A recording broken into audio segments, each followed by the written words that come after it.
5 देवता हैं, 5 तत्वों के मालिक हैं। गणेश जी जल के मालिक हैं। अब मैं आपको गणेश कथा नहीं सुना रहा हूं, जब कभी गणेश कथा हो किसी नगर में तब सुन लेना।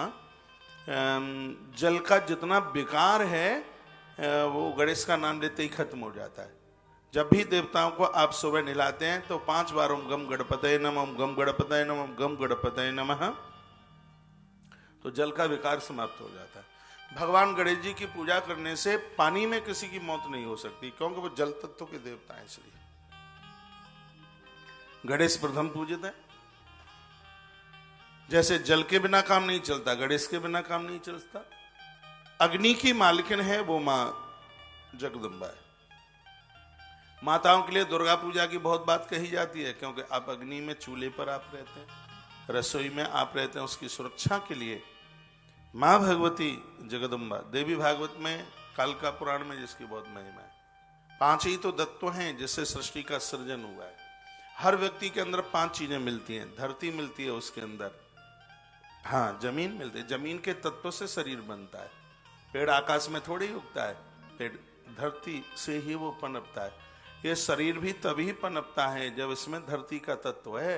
इस शरीर में धरती का तत्व है। इसमें मेदा, जिसको आप चमड़ी कहते हैं, मांस कहते हैं, वो उसी से ही बना हुआ है। जो इसमें जो ब्लड है वह जल से वह बना हुआ है। इसमें वायु है, जो आप उबासी लेते हैं, श्वास, ये सब हवा का तत्व ही तो है। अंदर से आवाज आती है, ये सब आकाश का तत्व है। 5 तत्वों से शरीर, छित जल पावक गगन शरीरा पंच रचित, ये 5 तत्वों से शरीर बना है। तो सीधी सी बात है कि गणेश जी को आप पूजेंगे तो शरीर में ब्लड का हेमोग्लोबिन कम नहीं होगा, रक्त में विकार नहीं आएगा। ये गणेश जी की यह महिमा है। भगवान शंकर धरती तत्व के मालिक हैं। मृत्यु लोक में कहीं कोई एक्सीडेंट नहीं होगा, कोई दिक्कत नहीं होगी, जमीन पर आराम से जिएंगे, क्योंकि धरती के मालिक भगवान महादेव हैं। जल तत्व के मालिक गजानंद हैं और अग्नि तत्व की मालकिन मां दुर्गा है। जठर उनका खराब होता है। मैं तो बहुत बार कहता हूं, कवच का पाठ करो, तुम्हारा पेट एकदम बिल्कुल ठीक ठाक होगा, गैस भी नहीं बनेगी, उबासी भी नहीं आएगी, डकारें भी नहीं आएंगी। क्यों? क्योंकि जठर मजबूत होता है मां भगवती जगदम्बा की कृपा से। लेकिन ऐसा तो है नहीं कि देवताओं का तो नाम लें और खान पान ठीक ना हो। खान पान प्राकृतिक होना चाहिए।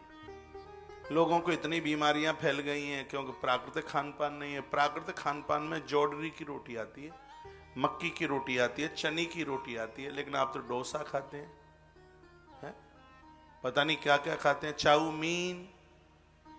ये खान पान चीन ने बिगाड़ दिया, बीमारी भी फैला दी, बड़ा दुनिया के पीछे पड़ा है। खान पान भी बिगड़ गया। क्या खाएंगे? डोसा। ये कोई ये खाने की चीजें हैं ये?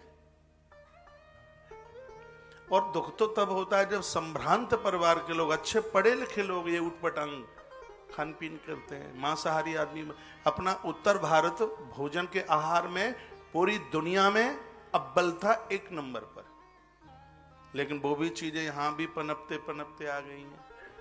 खान पान सब बिगाड़ दिया है, सब खत्म कर दिया बिल्कुल।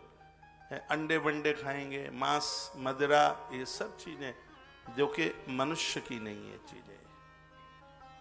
हम बहुत छोटे छोटे थे तब पढ़ा करते थे, का खा गा घा गा चा चा जा जा जा, या टाठा डा डा ना पा मामा यारा लसा सा छा त्रज्ञा।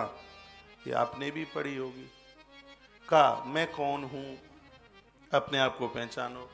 उसके बाद खा, पहले अपने आप को पहचानो कि तुम मनुष्य हो तो मनुष्यों का ही भोजन करो, खा तभी खाओ।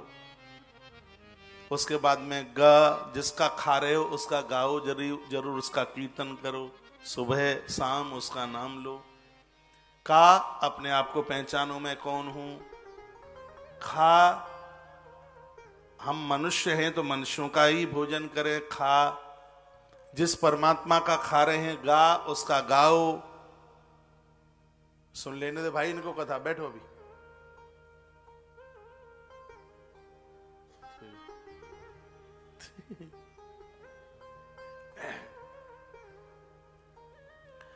और यदि ये 3 घटनाएं ठीक से घट जाएंगी तो चौथे नंबर पर है घर। भगवान का घर छोड़ना नहीं पड़ेगा, परमात्मा का घर अपने आप ही मिल जाएगा। अपना आहार शुद्ध कीजिए, सात्विक कीजिए।